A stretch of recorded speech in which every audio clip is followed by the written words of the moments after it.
Well, it's Tuesday, and you all know what that means. As you know, we continue with more with NXT. So for this particular day, we have three championship matches. The NXT North American title, the NXT Heritage Cup, and the NXT Championship are all on the line. And of course, various other things are taking place. Trick Williams, as you know, he is determined to regain the NXT title, and various other things took place as well. But first things first, we got two other reviews we're going to be doing as well. The first one, as you all know, it's been almost a month since I mentioned this. ChocoPro has finally uploaded number 416, also known as Purple Chocolate, that they did in Shinjuku FACE, featuring, of course, the Asian Dream Tag Team titles defended in a three-way, and of course, Mei Shiruga defends the Super Asia Championship against the facto leader of colors, Saki. So those are going to be interesting matches to take a look at.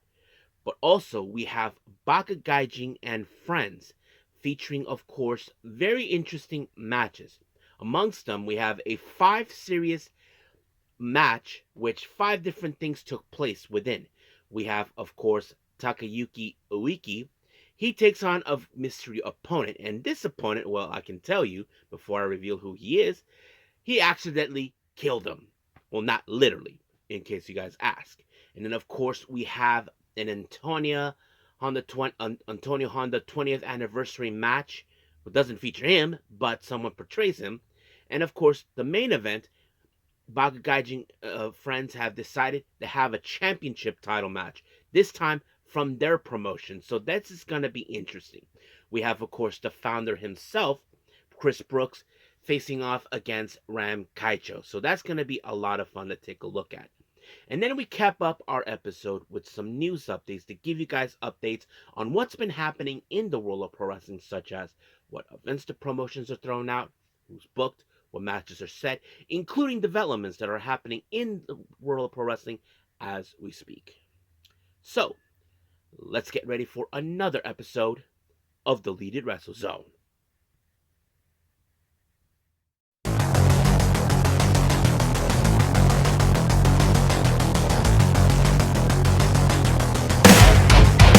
Are you ready? Get up, get up. Get up, get up. Get up, get up. Get up, get up. Get up, get up. Get up, get up. Hey everyone, welcome to Deleted Wrestle Zone. All things that is pro wrestling with AEW, NXT, New Japan Pro Wrestling, TNA, the National Wrestling Alliance, various promotions, wrestlers, matches, and championships. I am your host, J-Rod here. So, if you are new to the channel, welcome. This is a channel where we do a lot of pro wrestling reviews from various promotions, not only here in the United States, but also in Japan, Mexico, Canada, Europe, the UK, anywhere in the world pro wrestling is not as big, but it continues to grow.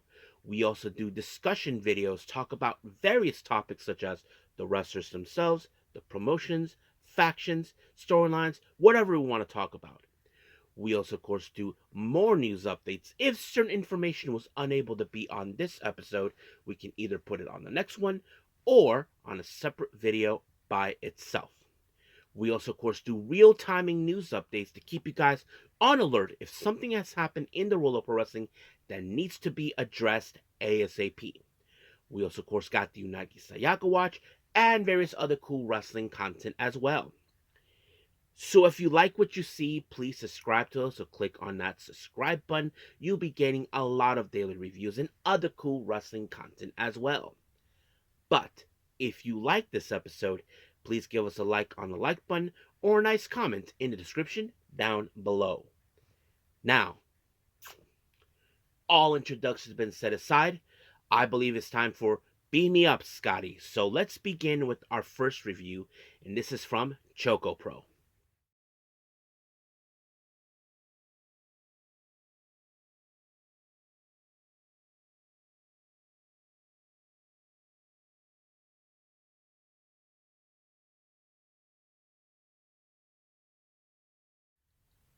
Alrighty then, ChocoPro. Now, first things first, I apologize to people. This show was eventually one I've been waiting for.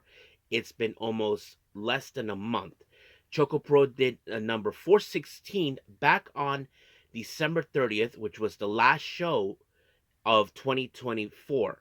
Their big show, not their show in Ichigai Square. This took place in Shinjuku FACE, and this one is dubbed as Purple Chocolate. Now, their bigger events, they will have it either in Shinkiba or Shinjuku FACE, but if they do have an opportunity, maybe Korakuen Hall, which they did about a year or this year or last year. I can't remember. But anyway, this is one I've been waiting for. I'm sure there were a lot of edits they were doing for this particular show, even though it's free on YouTube, so you guys can check it out. So if you guys haven't seen it, go ahead. But here's the review for this particular event.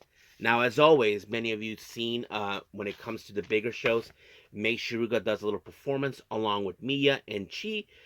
This is her actual song that she normally performs, but it was okay. But anyway, let's get started with our first match.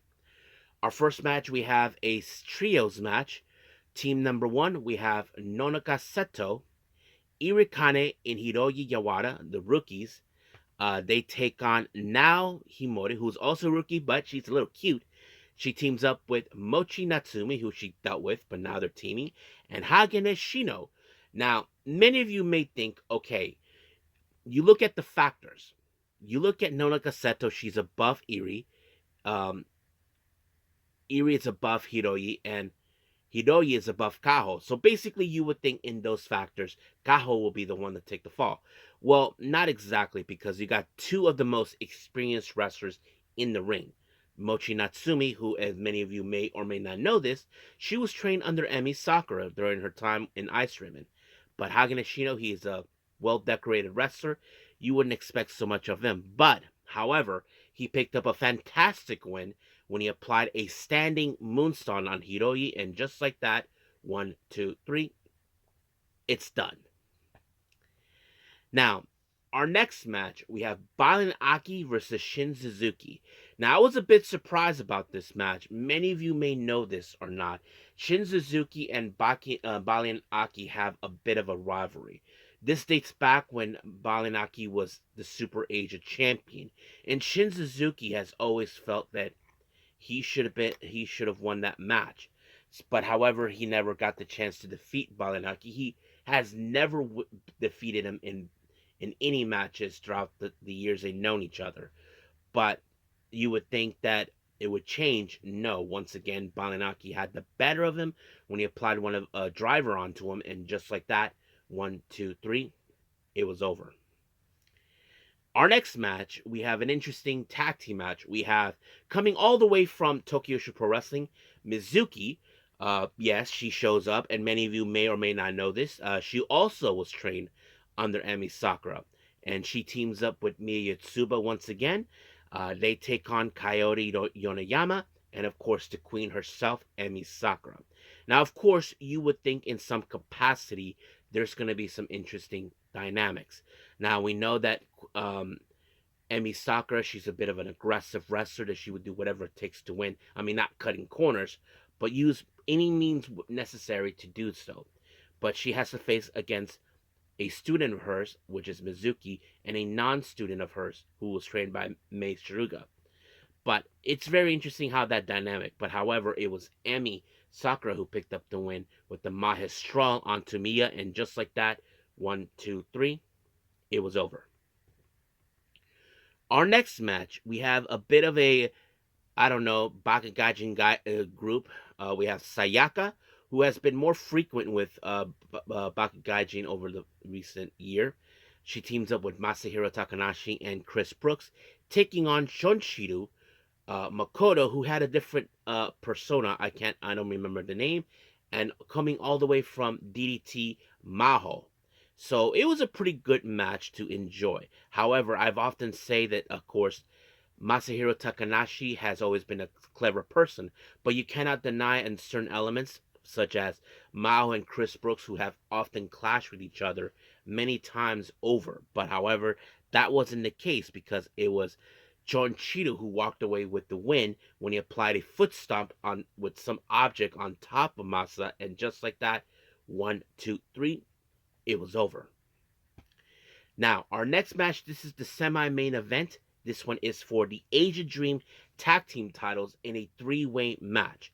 Team number 1, we have Tokiko Kirihara and Antonio Honda versus Rina Yamashita and Minoru Fujita versus the champions Kiko Ishikawa and Sayaka Obihiro. Now, many of you may know this or not. I mentioned this before. Antonio Honda and Tokiko have made plenty of times the challenge for the tag belts for the last couple of years, but however, they had no luck. They keep losing every time against the Best Bros, CDK, whoever held these belts. And of course, Rina Yamashita and Minoru Fujita had challenged these belts before, but this would put Chi and excuse me, and Obi in a very tough position where they are now in a tough challenge, facing against two teams who have aimed for these belts. But the real question you ask yourselves, can they do it? Well, they could, but however, they have to deal with Antonio Honda's comedy routine when it comes to telling the stories and then the fans, that sort of thing. But however, it was Honda who picked up the win when he applied the ghetto clutch onto Obi, and just like that, 1, 2, 3, brand new Asian Dream Tag Team Champions, so they can finally say, we did it. So, it was a lot of fun. Now for a main event, we have the Super Asia Championship. Saki, our challenger, and our champion, Mei Shruga.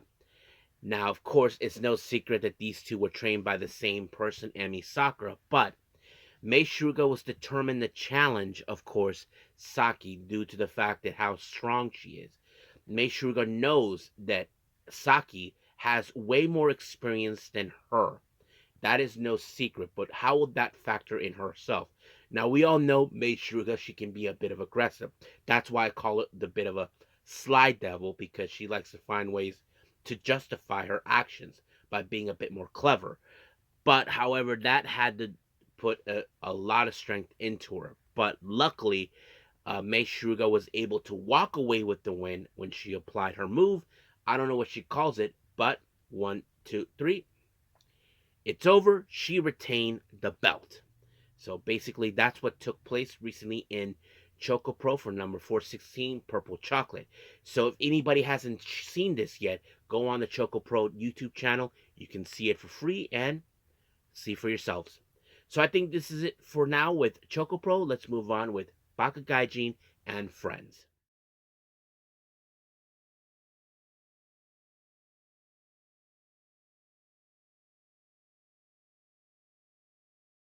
Okay, Baka Gaijin and Friends. This is volume 19.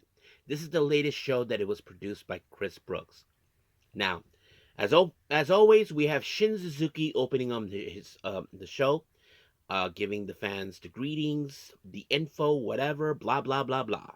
But however, let's get started with our first match.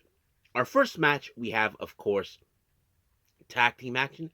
We have Munetatsu Nakamura. He teams up with Mr. Malo. However, Mr. Bueno was unable to arrive due to, of course, according to Mr. Haku, who is a Japanese who can speak fluently English, mentioned that Mr. Bueno has visa issues. So this is what the match took place. But this time they face against Masahiro Takanashi and Chi Brooks, or as we know her, Chiko Ishikawa. Now, she has dressed up like Chris Brooks before, and it's no secret. So she tried to act like she is part of the CDK group, even though she's not. But nothing is too significant. Of course, we know that Masa is a bit of a clever and slick kind of wrestler, as Mei Shruga pointed out him to be. But that did not do any well for him, because apparently it was Mr. Malo who walked away with the win when he applied a schoolboy on Chi, and just like that, 1, 2, 3, it's done. Now our next match, this one's a bit of a fun match because this one's called the 5 Series match. So 5-match series. So basically, 5 matches are taking place by the same guys. We have Takayuki Ueki facing off in a mystery opponent, and to our surprise, it's none other than Hideki Suzuki. So yes, so he basically was the opponent. Now, the first match, apparently it ended in 6 seconds flat due to the fact that he put him in a sleeper hold, and Ueki had no other choice but tap. Second match, same result, sleeper hold, tap out, 6 seconds flat. However, Ueki thought maybe we should do something different, so he suggested, how about a push sumo match? You know, it's like you're just pushing the person. Well, that match ended also in Suzuki's favor. So just like that, it was completely over. However, they decided to do a little next thing. This one's a bit weird for many of you. You probably say, J-Rod, how weird can it be? Well, they play some Jenga. I know what you guys are thinking. No, J-Rod, don't joke around. Really? They're playing Jenga? Well, it's Ueki's call. I mean, he knows he can't beat Suzuki because he knows that he's strong. He knows he's big technical. So how do you beat him? That's the real question. You're trying to find a way you think you have the advantage. I think it was a smart play. But you ask yourself, was it the right one for Ueki? Well, he messed up. He lost. So the fifth one, they continue again with the Jenga, but eventually he just gave up. Just like that. You probably ask yourselves, really, Ueki could not defeat Suzuki. He lost 5 matches. 5 matches to Suzuki. I'm like, oh my god. I mean, they could have done arm wrestling. I mean, I don't know how strong he is, but yeah, it would have been like that. But nope. But it was weird, fun, and exciting. I enjoyed it. Let's move on. Our next match is the Antonio Honda 20th Anniversary Special Singles match. We have Hagane Shino versus Antonio Honda XL. Basically, this is not actually Antonio Honda. It's Mao from DDT. So you ask yourselves, why the hell does he dress up like Antonio Honda? I mean, he did dress up like Tam Nakano. He did dress up like Orange Cassidy and various other wrestlers. But dressing up like Antonio Honda, that was weird. And of course, he had to do the story thing and then do the Rocky Balboa thing that he's been doing too. But unfortunately, this match ended in a time limit draw. I don't know. I think the time limit is 15 minutes. And just like that, it was done. So basically, nobody wins, nobody loses. Now for our main event. We have the vacancy of crowning a brand new champion, the BK-G Openweight Championship. So who will walk out? Will it be Ram Kaicho or the guy who started it, Baka Gaijin and Friends, Chris Brooks? Well, let's look at the factors here. You look at Ram Kaicho, she may be small, but she is the type of person who doesn't take BS from anybody, even if you got in her face. You look at Chris Brooks, who's a bit of a clever wrestler and slicker, and of course, he has friends in high places. So basically, you probably wouldn't know. Of course, we know that Ram Kaicho will attend to use the ectoplasma, but for some reason, she didn't do that. But Chris Brooks walked away with the win when he applied the praying mantis, and just like that, 1, 2, 3, brand new champion. So he is now a double champion. He is the champion. He is the DDT champion for the KOD Openweight champion, and now the BK-G Openweight champion. So he's now double champion. He can walk proudly all over Japan with these belts. But if you guys want to check it out, go to their YouTube channel, Baka Gaijin and Friends, and you'll enjoy it.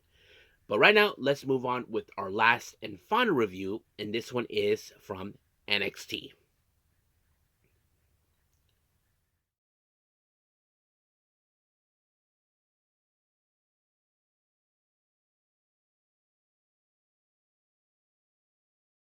Okay, NXT. We opened up with the NXT North American Championship on the line. the Don of NXT, Tony D'Angelo defends his title against Ridge Holland. Now, Ridge Holland, as you know, has been on a mission, and that mission is to claim the NXT North American title. That's always been his end game. Now, of course, you would think that Ridge Holland will have everything under control. But however, Shawn Spears have recently showed up. Now, it's no secret that recently we know that Shawn Spears has his sights set on the NXT North American title.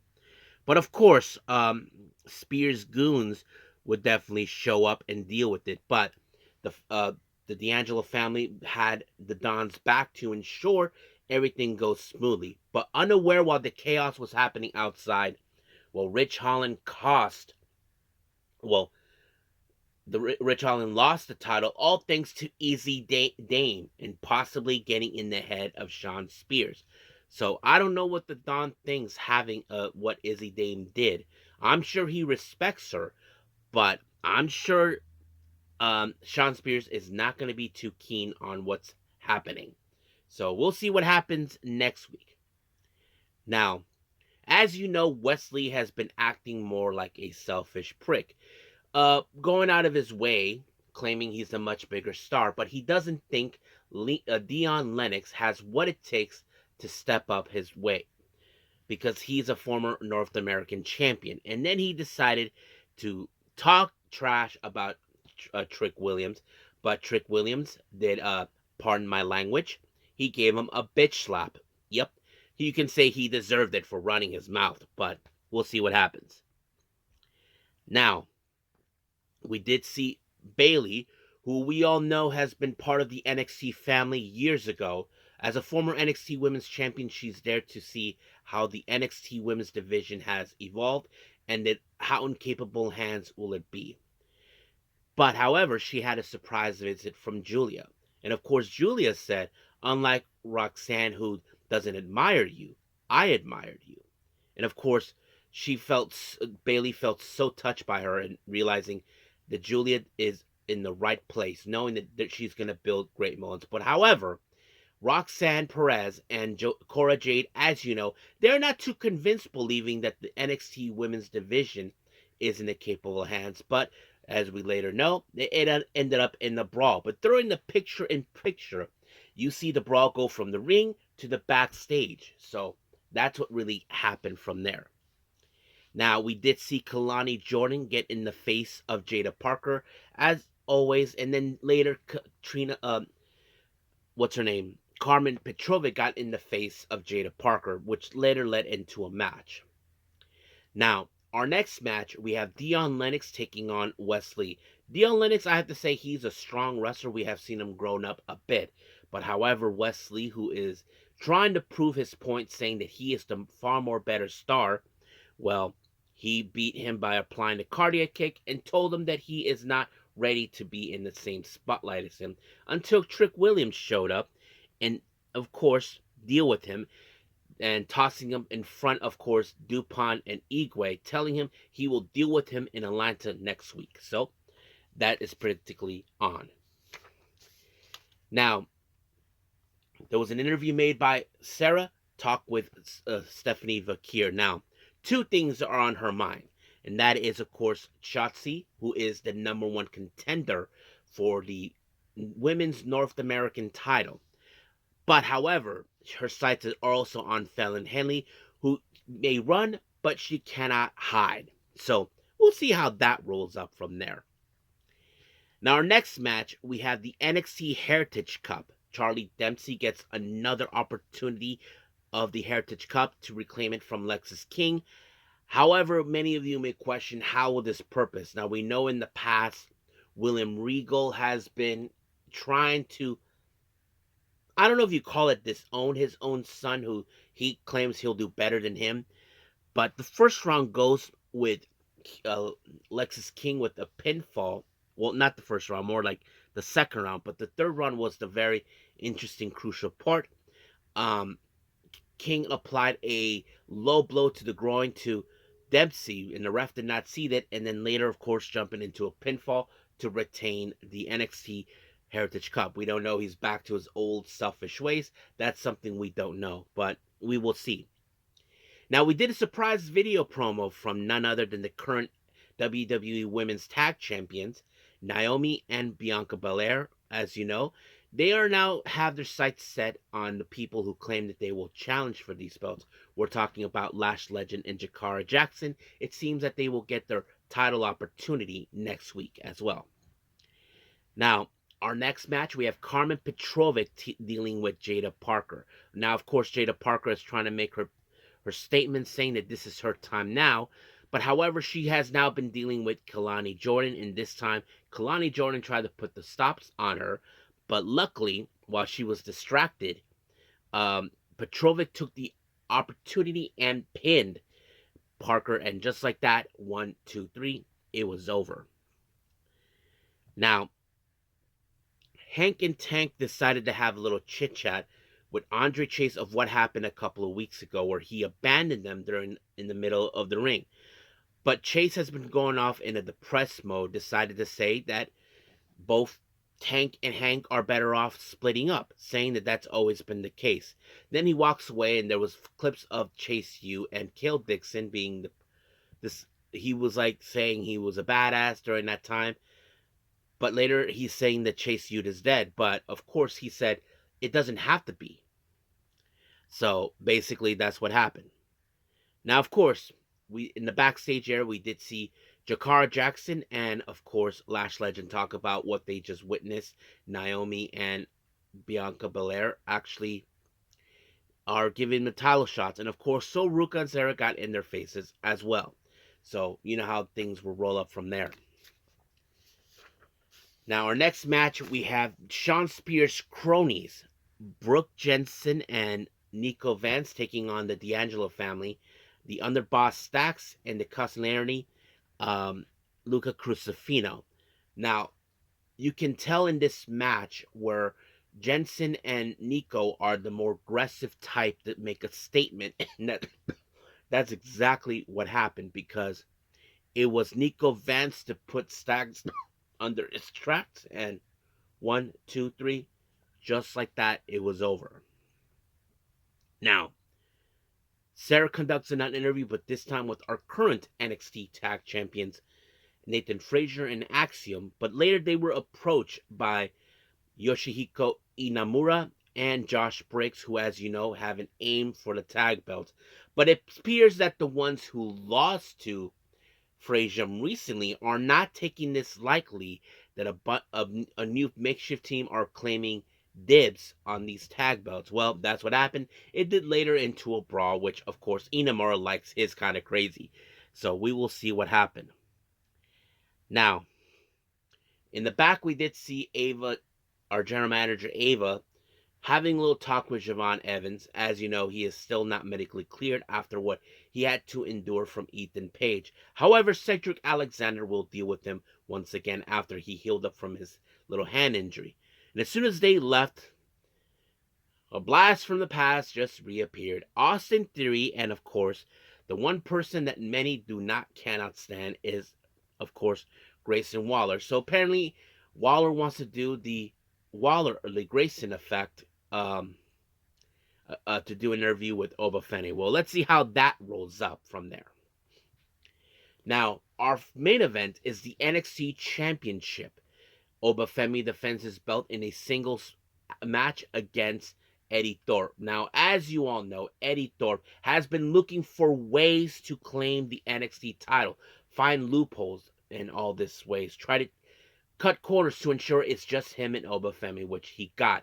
However, I don't think Oba Femi gave him a strong fight as he would have imagined, because it ended with him being powerbombed by Oba Femi, and just like that, 1, 2, 3, it's done. But however, in the post-match, as you know, Trick Williams is not officially done with Oba Femi, so he'll do whatever it takes to reclaim the NXT title. So we just don't know when or where, but we will stay close to that as much as possible. So I think that's pretty much it what we have for NXT. I believe it's time we're done with everything, with all the reviews. Let's move on with our last and final thing, news updates.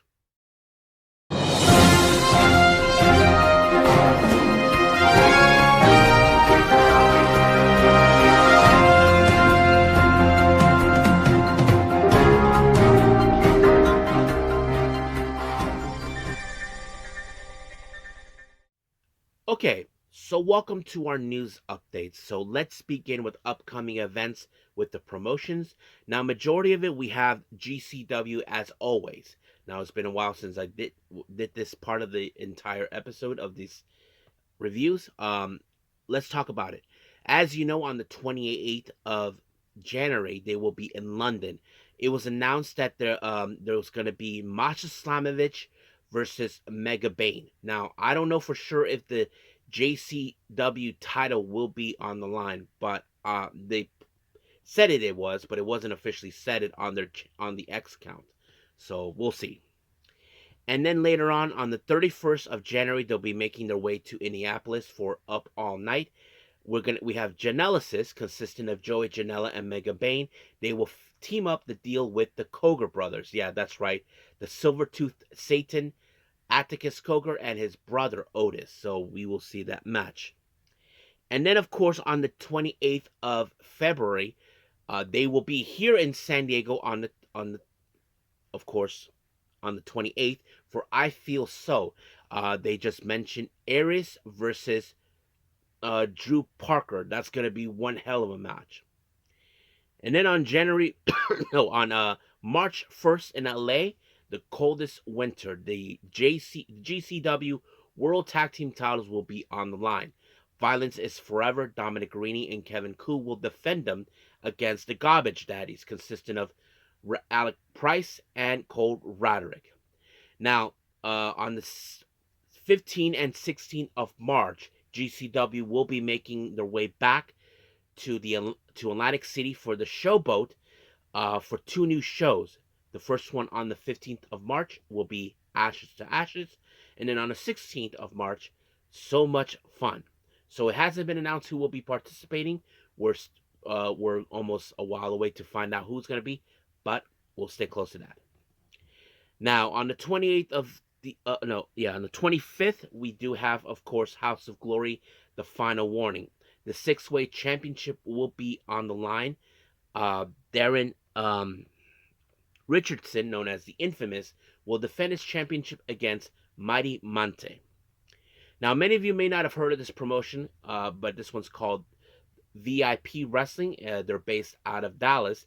They just announced there's going to be an event called Queen's Gambit taking place on the 31st of January. And they just announced for the first ever VIP Women's Championship, and there's going to be a tournament. And they just made an announcement for the first round. We have Alejandra Quintanilla, and she'll be facing against someone who has been making appearances now, recently in the U.S., who's not been appeared for many years. We're talking about Tessa Blanchard. So, yeah. So basically, we got Tessa Blanchard making her way in independent scenes as well. So we'll see how that rolls up. Now, as you know, I mentioned P.P.P Tokyo in the last episode. This one was announced for the February 6th event in Shinjuku FACE. This match is called the Final Passion. Chanyota filed a request to have a match against Passion. That's right.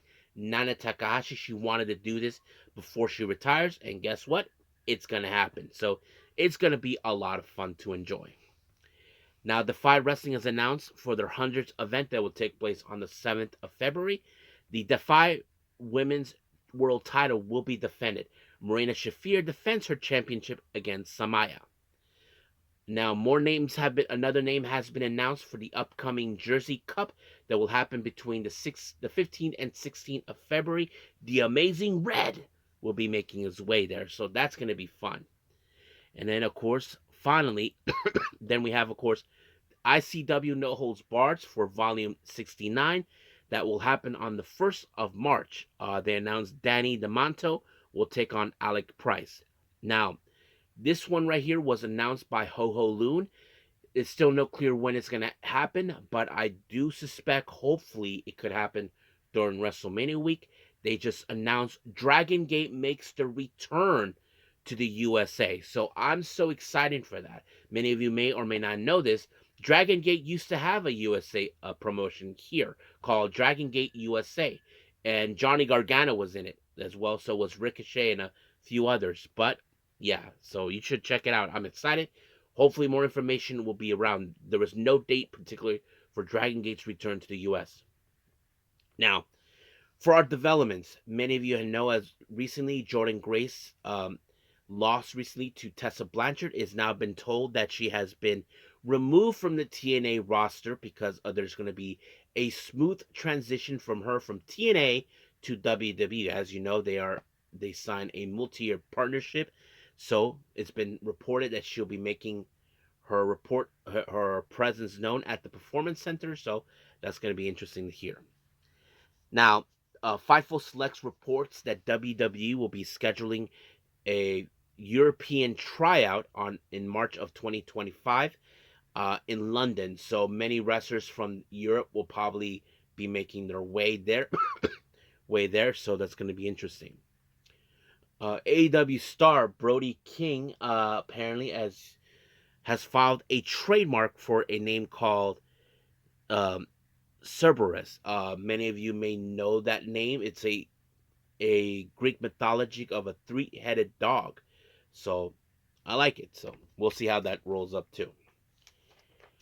Now, Fightful Selects just recently reported that Darby Allin is taking time off because he is on his way to climb Mount Everest, which is something he has talked about recently. So that's kind of interesting to hear. Fightful Selects also reports that Ilja Dragunov has been training at the Performance Center again. Now, it's still unclear when he'll be making his return, but yes. Josh Alexander has been reported that he will become a free agent by mid-February. Now, it's still no indication where is he going to go. I know that there was reports about WWE having interest in Josh Alexander. We don't know yet, but yeah, that's what's going to happen. This one is a very interesting one. Many of you may not know this person, who she is. Her name is Kaylee Guerrero. She is the third daughter of the late Eddie Guerrero. Now, many of you may ask yourselves, who the hell is she? Kaylee is not officially the daughter that Eddie Guerrero has with Vicky Guerrero. She is from another woman that Eddie Guerrero was in a relationship during his time with separation from Vicky, and he had another daughter with another woman. So Kaylee Guerrero, not much has been talked about her, but the last time I heard from her, this was during the time when Vicky was having a family dispute with her daughter, not Shao, but the other one, Sherilyn, I think that's her name. As you all know, Vicky was being criticized because her current husband has, as you know, her second daughter revealed that her husband has been assaulting her and all that. Well, Kaylee has recently said that she supports her sister after what she's gone through. Now, we haven't heard anything from her recently, but now she has made her announcement that she plans to pursue a wrestling career. So we know Shao Guerrero has wrestled before, but she couldn't continue on due to health issues. I don't know what Kaylee can do. I mean, I'm sure she will. There's a lot of shoes to fill because of her dad, which is, of course, not uncommon. But we'll see how things will get. I'm sure WWE will love to have her due to the fact of her lineage, but we'll see where that leads us. Now, many of you know this interesting alliance with promotions based out of Japan.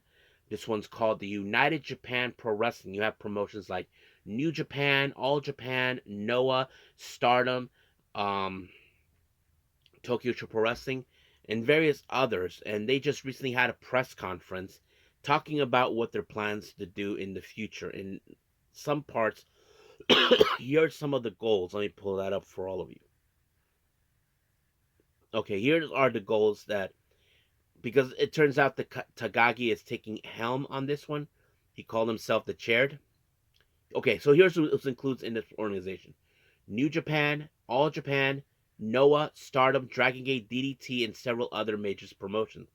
But this isn't about money. Tagagi made it clear. All United Japan Pro Wrestling is a non-profit to focus unifying the industry, strengthening the sports, and improving the conditions of the wrestlers. He states, the mission is to support the people of Japan through professional wrestling. Tagagi explained that adding the COVID-19 pandemic highlighted the need for a central governing body in times of crisis. I like that. So this is some of the goals that they plan.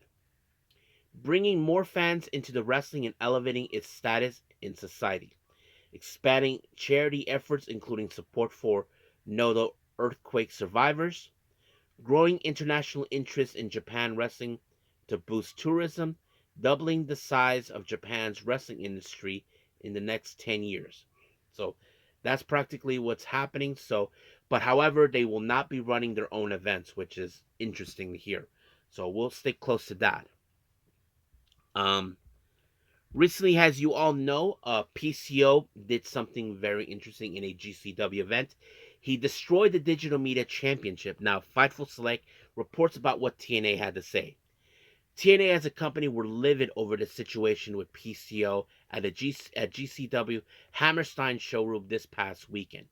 TNA claimed that PCO actually had a replica title that they were in a possession of the real title. Okay, so it wasn't the real one. He was set to lose it and finish up the company this Thursday after his contract expired. They were they were of the belief that he was upset that the deal wasn't renewed. So maybe that was the reason. I mean, it makes sense that maybe he was not happy the fact that he was not renewed and all that. But PCO recently put out something. Now, many of you are saying, where is he going to go? And I think many of you would think there's no way WWE would totally have them. Maybe AEW could have him. But he did say something interesting. He said this, PCO, I turned down AEW 3 times since 2018. I was scheduled to face Kenny on the first Double or Nothing in Las Vegas as the main event. I signed a 3 year deal with ROH. So basically, I don't know. We don't know where it's going to be. I wouldn't be surprised if he was remaining in the independents. So that's something we will see. Now, recently on a podcast that has been done by none other than Rob Van Dam. Many of you know this. He currently lives in Las Vegas, but he's not the only one who lives down there. So is, of course, the Art of Finesse, Chris Bey. Apparently, RVD has talked to him recently, and this is what he put that was mentioned. Uh, we had a talk, of course. I invited him on here, and he is much better than I imagined. Much better than he was when he was paralyzed. So he's not paralyzed anymore, and he's getting everything back. He's going to make a comeback, too, in a full comeback. I'm sure of it's going to be a long journey. We'll probably check in with him a lot because, like I said, he lives really close. So it's a good thing that RVD is keeping an eye on him. I admired that from him. Now, finally, as you know, Tom Pestock, as you may know him as Baron Corbin, just recently mentioned this on his X account, and he talked about this. This is what he said recently. I'm officially no longer under contract since I was fired. I was told that they're not extending. So if you're making an horror movie, let me know. Ha ha ha ha. New year, no contract. Let's see what we can create.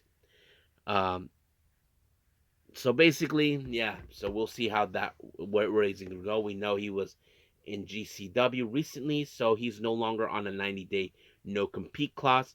I know many people wondering, is he going to go to AEW? We don't know. We do know recently he was at the backstage area during one of AEW's recent shows, but we'll see how things will progress from here.